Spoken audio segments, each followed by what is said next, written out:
Michele Morrow. Thank you so much for joining us. Listen, this is not your first rodeo, but March 3rd is fast approaching. If someone's living under a rock, what's happening in North Carolina on March 3rd?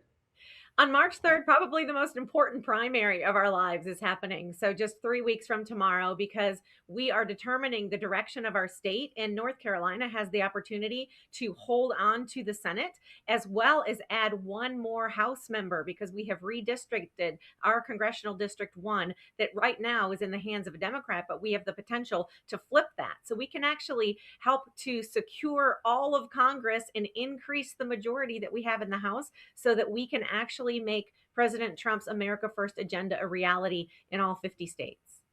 Boy, redistricting. I had that in my little lady brain for a little bit later in our conversation, because that is such a hot topic right now, right? Such a hot topic. But I want to go focus a little bit more on you, because this is huge, right? You are you're running against some big hitters, right? Some heavy hitters, one of them being the former governor, right? And the former RNC chair. Yep. Why are you the best woman for the job? I am the best woman and the best American for this job, because I am the only candidate in the Republican side that has ever run a statewide race. I have actually spent the last 11 years traveling the state as a volunteer, fighting for election integrity, for medical freedom, for education reform, and for border security. I am a nurse, I'm an educator, I've been a missionary, a foster mother, and I've been working as a legislative liaison for conservative community-based groups for the last 10 years. And I have the pulse of the people of North Carolina under my thumb. They trust me. I was just in a race in 2024. I received 2.7 million votes. And that's more votes than Tom Tillis, our sitting senator, received to win this seat. I'm the only candidate that can defeat Roy Cooper, who, to your point, it has been, he's been a force to be reckoned with, but he's also been in power here for 40 years. And as the governor of North Carolina, he was a tyrannical, authoritarian leader, and he needs to be exposed. And I've already been going toe to toe with him, even as running for superintendent. Well, we heard, I know you're a foster mom, but I want to bring up that point on your resume that, a mother is in many ways, shape, or form a force to be reckoned with. And then to backtrack for some of our listeners and viewers, you ran for that state superintendent seat. That's what you were talking about, that 2.7 million, just for reference to bring folks up to speed. When you're talking about the pulse of the North Carolina voter, it's a lot of it probably could reflect what we're seeing across the nation. So I want to focus on some of these parent-centered policies.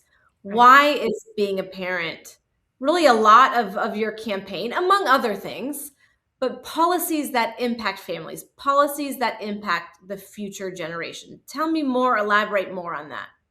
Absolutely. When I ran for superintendent, the reason that I did is because I understand that if we are going to stay free, if we're going to stay safe, if we are going to have leaders of the next generation and beyond who actually understand the importance and the blessing and the responsibility it is to be a citizen in the United States, that we had to change our education system, because we're not telling our children the truth. We're not equipping them to live in the world that they live in right now. And that's why I ran as a Christian conservative. I also see our churches are not preparing our children to live in this kind of post-Christian era that we've been living in. And so I understand that our children need hope. They need purpose, and they need to be pushed to be excellent. And when we started lowering the bar of expectation, when we started, everybody's a victim of something, right? And nobody's personally responsible. I've got a diagnosis, or people don't like me, or whatever it might be. That is not the foundation of the United States. We were created by people who were fighters, who were frontiersmen, who were, had this vision of freedom that was nothing but a vision. They'd never lived in what they created, right? That was just a dream and an idea that we are all the benefactors of. And I think at this 250-year anniversary of who we are as a country, it's time for us to rise up and to be that next generation of founding fathers, so that we can remind everyone of the greatness of America and return that former glory, return the middle class to America, and really we're fighting against both sides of the aisle of a political industrial complex that has been selecting our candidates rather than allowing us to elect those that we feel best represent our values and are going to most represent our individual liberties and protect us. I heard a couple of things there I thought were fascinating, and I want to backtrack to the education piece because we have had, we talk to thought leaders and mommy advocates, and there's a lot of focus on education because we're on the heels of the dismemberment of the Department of Education and those who say Right. that it should be left up to the state and local level. But then you have this collision of folks who believe that essentially schools are infringing on what should be parental issues, family issues. How do you break this down for your constituents? Because as a mom, I've got 3 kids in the public school system. So of course I want it to be performing for my children. I look at these readiness scores. I look at the scores that these kids are getting, and it's pretty awful. And then I look at what my kids are being bombarded with, these social cues, and I'm really almost at a loss. I am looking for solutions. And as a woman and as a mother, okay, I'm looking at the dismantling of the Department of Education. I see the argument. Is it a good thing? I don't know. Tell me.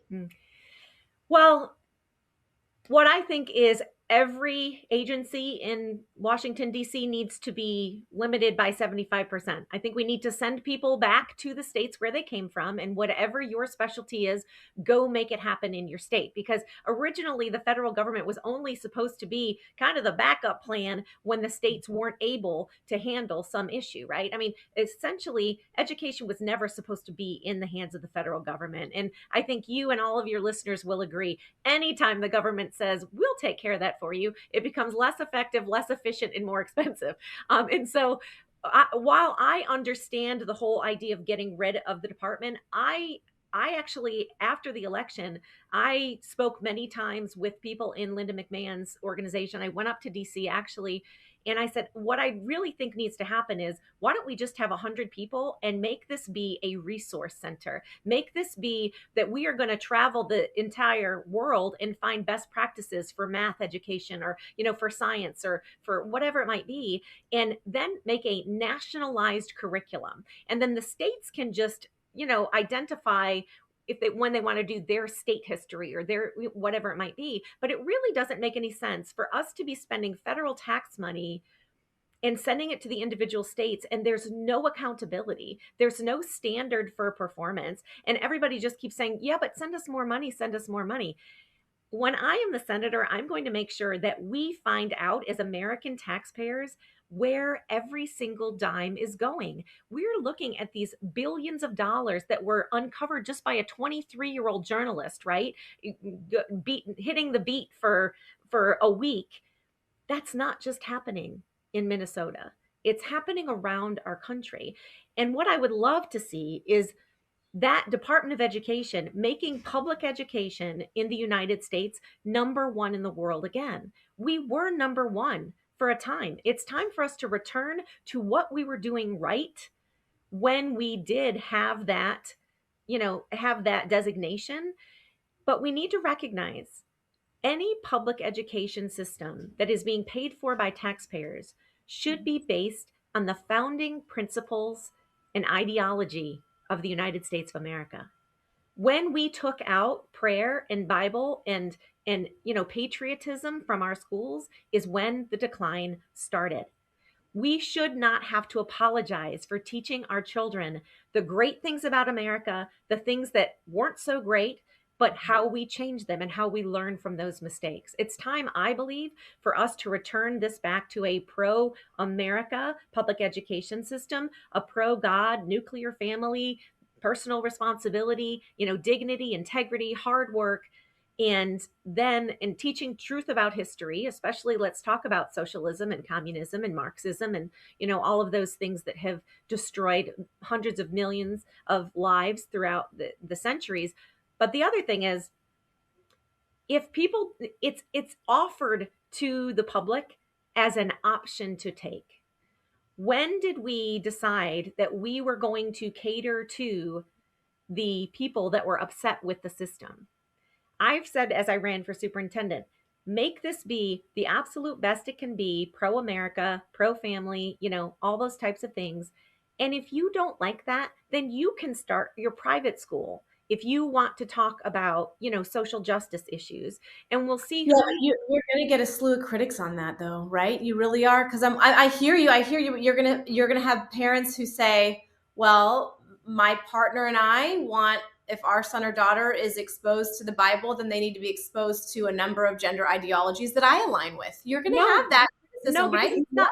No, that we're talking about the Bible as a historical text. We're not talking about the Bible as we're going to go through and start preaching the gospel to people. But the point is this: we are founded as a Christian nation. If you look at our laws and you look at how we were even broken up into three branches of government, it's the same government that God gave to Israel in the Old Testament, right? And so the point is that if we should not be talking to any children about any lifestyles that people are dealing with. The answer to those questions, when you say, I mean, when I grew up, I went to public school my entire career, and I never knew if my teachers were married. I never knew if they were dating someone. I never knew anything about their private life, because it's not children's part to It's be not arithmetic, right? It's participating in adults' lives, right? And that's my take on it, is if they have a question, it's not hard to say, you know what, honey, that's something that you can talk to your parents about when you get home. We're talking about math today, right? I mean, we as adults should be able to deflect the conversation, and we should not be, no adult should be requesting a child's validation for their lifestyle. There's something wrong, seriously wrong with that situation. And so I tell people, if you look at the prayer that was said in our schools for years until Madeline Marie O'Hare came out and, single-handedly removed it from our schools. If you read it, it's a beautiful prayer. It's not about any denomination. It just talks about a creator God and asks him for help, asks him, to keep us safe, asks him to bless us as a country and as a school. There's nothing inherently that is denominational about it, but it actually sets people to start thinking that you are responsible for yourself, right? And that there is someone maybe beyond us that is able to help and to intervene. And I think that's a hopeful thing. And to your point, I mean, if people don't want to say it, just be quiet and listen. I mean, we're expecting our children who actually believe in Jesus to listen to Islam and all, and they're being taught how to do different prayers, and they're being talked about. They're coming from families that are a mom and a dad, and they're being told about all these other ways that you can live. And we're fine to offend the majority of the United States citizens, but for some reason, we're scared that somebody's going to call us a name or whatever. I don't care. I've been called all the names. I'm Yeah. doing So this. yeah, I was gonna say, how are you handling pushback? And then the second thing I was going to ask you is, when we talk about support, we talked about the fact that you're a mother, if I'm not mistaken, of five, right? Yeah. Is that, in your opinion and in your platform, what type of support do you want to provide to women? Because we can look at the statistics, and there are less women working than there were during the pandemic. And you could talk about childcare, you could talk about a support system, you could talk about paid leave. But these are all topics that are keeping moms. I'm blessed that I can work from home a percentage of the time. So I'm here at home right now. I'll be traveling, and I'll be in, I'm able to make it happen. Right. Not every mom is able to make it happen. My kids are also older. I had Right. built-in childcare thanks to a global pandemic, so I was able to be home with my children for almost 2 years. Well, I'll tell you this. I think the biggest lie that we ever sold to women is that you can have it all, and that our identity comes from how well we compare to men. And I had the blessing, like you say, of staying home and raising my children. I homeschooled my kids for 16 years. I It is a lie that um that going out and being in the workforce and leaving your child with someone and paying them a minimum wage, the same amount that you could make if you're flipping a burger, is giving your child what they need in terms of just the emotional support. Um, it we should be encouraging families to be together. We should look at what Poland's doing, right? Poland says we want to have strong families, we want to have more children, we want people to be able to have more children, so we're going to actually give money to moms to stay home until the children are school age and they can go to school, and then you can do something while, at the same school hours. I think that is a much better way to use our money than to send our children to an institution, literally, where they are sitting. I mean, it's very interesting because back in the 80s, I mean, I'm older than you are, but back in the 80s, there was so much talk about how horrible it was in Romania because these children were just being left in cribs, right? And children ended up with something called RAD, which is reactive attachment disorder, because they weren't held, because they weren't read to, because they didn't have eye contact, because they were basically left by themselves, and they were just propped up a bottle. I don't think we're realizing that we are paying to do that with our youngest citizens. Like when you drop off a baby at 6 a.m. and you don't come back and get them until 6 p.m., and there's 4 workers for 20 children, what do you think is really practically happening in that daycare center? They can't hold everybody. They can't spend 6 hours with them like you could. And even if it's just being in the presence, right? And when they're gurgling or they're asking why, and you're just giving a response, there is that human connection. And I think that's why we're seeing the decline in what we're seeing in our children. I think they are desperate for attention. They're desperate to know that they're loved, that they are valued, that people are glad that they're even in existence. And we can bring up that whole other topic. I do not believe that the government should be raising our children. And we have told a couple of generations of women that that's what we should be doing, that you should be working and we should have your kids. I think it's wrong that we've extended the elementary school to include 3-year-olds. I mean, if you look at the majority of European nations, the people that are actually at the top of us educationally and how their children are doing, most of those don't start school until kids are 6 or 7 years old. Yeah. And many of them still have a half day at 6 or 7, just because it is so hard for a child to sit and to pay attention. Their attention span is literally their age, right? And so when we are asking children to be in that situation, to be dragged out of bed every morning, dropped off, picked back up, put, fed dinner, put in a bathtub, put back, and you do it again, no wonder by the time they're 10, they're exhausted of that routine. They haven't had time to just be. They haven't had time to explore. They haven't had time to play outside and use their imagination and be bored. Being bored is an incredible gift because we start thinking of things, right? And using your imagination. So I am not in favor of the government expanding childcare. I think it would be much better to help the families that have children, to allow a parent, it doesn't have to be the mom, but allow somebody to stay home with their children when they're in those formative years. Yeah, a support system, right? And that reinforcement. And then getting kids, the movement that we have followed with this wait till eighth and the cell phone bans that are popping up all across the country. I mean, there is a movement, would you agree, to get back to baseline? My Yes. question to you is, how will you reinforce that movement? Well, I think it's twofold. You just have to put the parameters in place. And I think the best way to make change happen, quite honestly, is through funding. I mean, when you're looking at it from the federal position, really it's most important who your local people are. Like your school board and your city council and your county commissioners impact your everyday life a lot more than I will impact your life as a senator. I mean, let's be honest, right? Just because we get all the attention or everybody wants, to see what they're doing on Capitol Hill, that's the way that our nation was developed, so that there's more accountability the closer that you are to your elected official.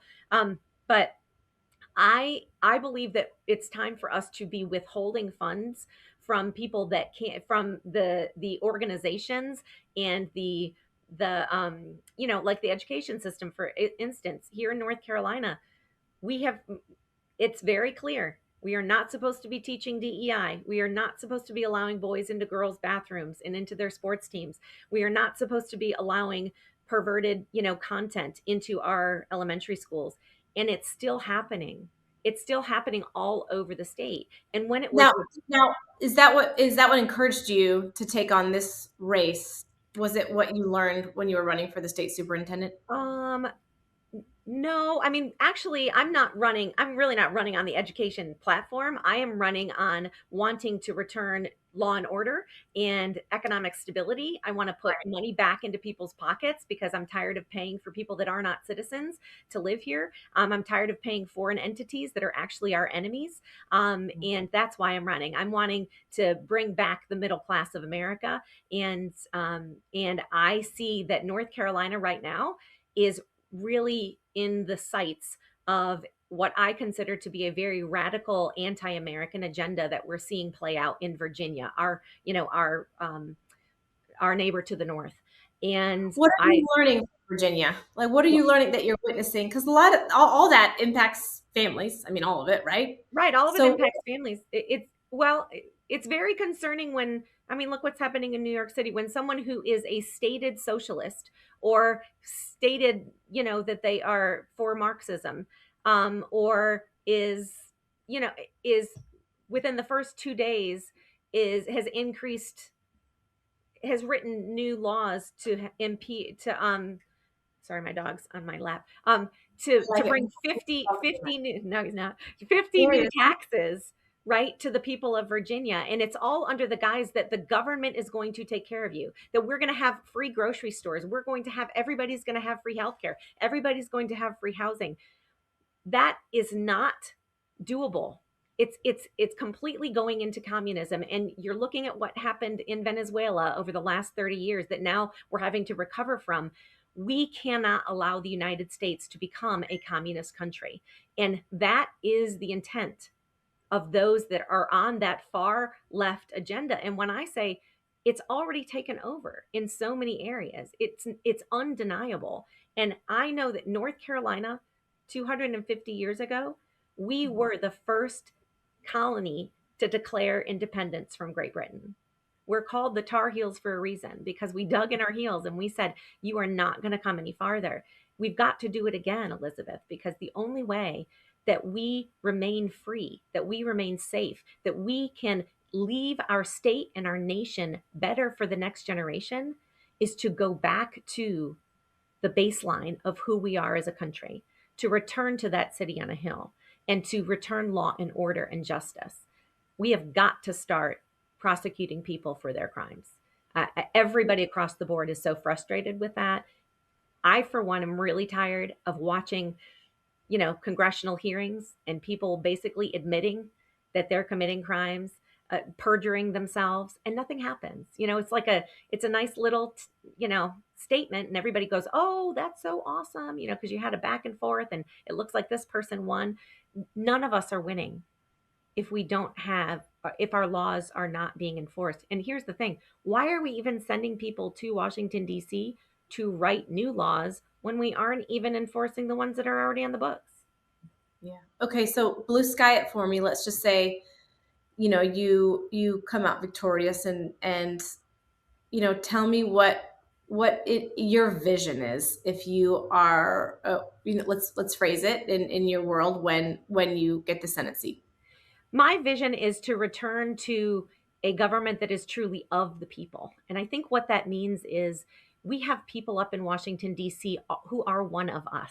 Like they've struggled to put food on the table. They've worked, with one income and had to make things work and had to sacrifice. And I that's why I say I feel like I understand the heart of people, and it's not a party issue. This is a we the people issue. This is a we cannot continue to be free and be a constitutional republic if we only vote twice a year. We're seeing that we've got to be engaged in the governing process. And that's one of the things that I think is so incredibly horrible about losing Charlie Kirk is he was infusing into the next generation this pride in being American, but also this purpose that I feel like COVID stripped from so many of our young people, right? You just never knew when you were going to be able to do anything, right? Why make a plan? Because they're just going to extend it. It's just going to be canceled, whatever. So my goal is that we will go back to actually having people in Washington, D.C. who are responsive and receptive and a part of the community in the state where they came from. Not just when you want to get reelected, not just when, right, you need to raise money for a campaign. But my intention is to work in DC and to live in North Carolina. This is where my heart is. This is where my family is. And I believe it's time for us to go back to what the founding fathers intended, which was you are going to be a servant of the people. And I'm not there to serve the party. I'm not there to serve a platform. I am there, and every decision that I make will be, will this improve the quality of Americans' life? Will this be protecting them from threats, foreign and domestic? And will this be upholding their God given individual liberty to life, liberty, and the pursuit of happiness? And that is why we're there. That's why we have a government, to protect our individual freedoms. And that has been lost. It's become a corporation. It's become, that they're just up there and people are saying, well, what are you going to do when you're pressured to do this or that? I am not living to be a senator. I'm wanting to make an impact and give people back the quality of life that we knew 40 years ago. And if I make the decisions that I make and people don't like it, I'm going to do what is right and what my constituents want and what the Constitution mandates. And if I don't get reelected, I don't get reelected. This is not about being in there just to be in there. This is about going and making a difference and working every day for the people of the United States of America, for them to be first and for us to return to our former glory. And I think it's fascinating also that you had this 16-year effort to raise children. And I think what is really encouraging for so many women out there is that it's a growth opportunity to be with them, and you still were able to learn, and failure is a data point if you look at the state superintendent race, right? That's sort of what I'm gathering from you, is that this is just the beginning, no matter what the outcome is. So I'm grateful that you joined us. I think it's fascinating. I hope that you'll not only keep us posted and come back on, and maybe we'll have a victory episode, right? That'd be So awesome. Yeah. thank you. Thank you so much, and keep us posted. Obviously, we'll be watching. Like you said, it's a ripple effect, right? The North Carolina Senate seat is a ripple effect. It's almost, you could even say it's a launching point to what is going to be a very, very fascinating election season. So thank you so much for joining us. We appreciate you. You're welcome. Thank you so much for having me.